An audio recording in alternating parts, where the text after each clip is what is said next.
चलिए जानते हैं देश और दुनिया की तमाम बड़ी खबरों को सिर्फ 5 मिनट में।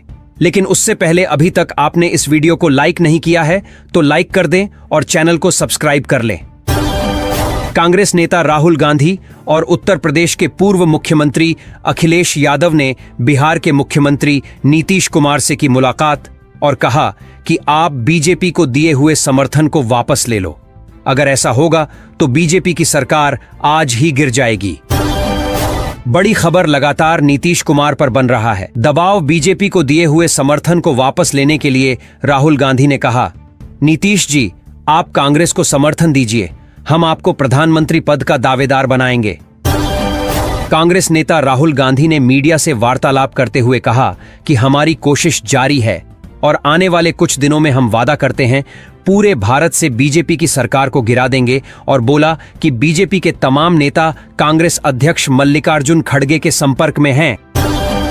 कांग्रेस लीडर प्रियंका गांधी ने प्रधानमंत्री नरेंद्र मोदी पर साधा निशाना और कहा कि बीजेपी सरकार हिंदू मुस्लिम की राजनीति करके ही अभी तक बनी हुई है, परंतु भारत की गरीबी, बेरोजगारी जैसी समस्याओं पर बीजेपी सरकार का कोई ध्यान नहीं है।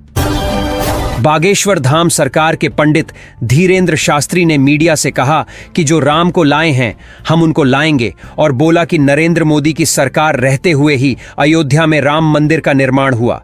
कांग्रेस सरकार नहीं चाहती थी कि राम मंदिर बने।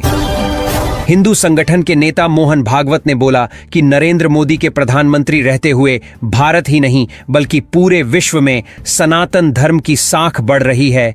भागवत ने बोला कि बीजेपी सरकार के रहते ही भारत को हिंदू राष्ट्र घोषित करेंगे। केंद्रीय गृह मंत्री अमित शाह ने हरियाणा इलेक्शन 2024 जीतने के बाद बोला कि अब हमारी रणनीति आगामी महाराष्ट्र और बिहार विधानसभा चुनाव को जीतने की होगी।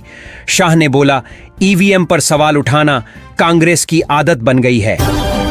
प्रधानमंत्री नरेंद्र मोदी ने कांग्रेस पर आरोप लगाया कि कांग्रेस पार्टी हिंदू विरोधी सरकार है और वह हिंदुओं की सफलता बर्दाश्त नहीं कर सकती, परंतु कांग्रेस को समझना चाहिए कि जब तक हिंदुओं का साथ नहीं मिलेगा तब तक वह कभी भी सरकार नहीं बना पाएगी।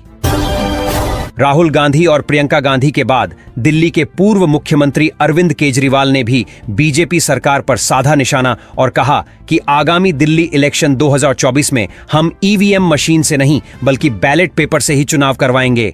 केजरीवाल ने बोला, ईवीएम मशीन में होता है घपला। वीडियो में आगे बढ़ने से पहले आप लोग कमेंट बॉक्स पर जरूर बताइए कि आगामी लोकसभा चुनाव 2029 में प्रधानमंत्री पद पर आप किसको देखना चाहते हैं, राहुल गांधी, योगी आदित्यनाथ, असदुद्दीन ओवैसी या मोदी जी को। दिल्ली की मुख्यमंत्री आतिशी ने भाजपा सरकार पर किए ताबड़तोड़ हमले और बोली कि अमित शाह, नरेंद्र मोदी भारत की भोली भाली जनता को राम के नाम पर मूर्ख बनाकर वोट लूट लेती है, परंतु भारत में बढ़ती बेरोजगारी को क्यों नहीं रोक पा रही है बीजेपी सरकार। हरियाणा इलेक्शन में बम्पर जीत प्राप्त करने के बाद हरियाणा के नए मुख्यमंत्री के तौर पर नायब सिंह सैनी 17 अक्टूबर को ले सकते हैं। सीएम पद की शपथ पीएम मोदी, अमित शाह और योगी आदित्यनाथ रहेंगे शामिल। हैदराबाद सांसद असदुद्दीन ओवैसी ने महाराष्ट्र में मुस्लिम जनसभा को संबोधित करते हुए बोला कि आगामी महाराष्ट्र विधानसभा चुनाव में बीजेपी को हराना आसान नहीं होगा, क्योंकि इलेक्शन कमीशन और बीजेपी सरकार की मिली भगत से ईवीएम मशीन में रातों रात घपला हो जाता है। महाराष्ट्र विधानसभा चुनाव 2024 के इलेक्शन की तारीखों की हुई घोषणा। प्रधानमंत्री नरेंद्र मोदी ने कहा कि हरियाणा की तरह ही इस बार महाराष्ट्र में फिर से बनेगी बीजेपी की ही सरकार। मोदी जी ने कहा, किसी भी पार्टी में बीजेपी को हराने का दम नहीं है। हरियाणा विधानसभा चुनाव परिणाम को लेकर कांग्रेस पहुंची। Supreme court.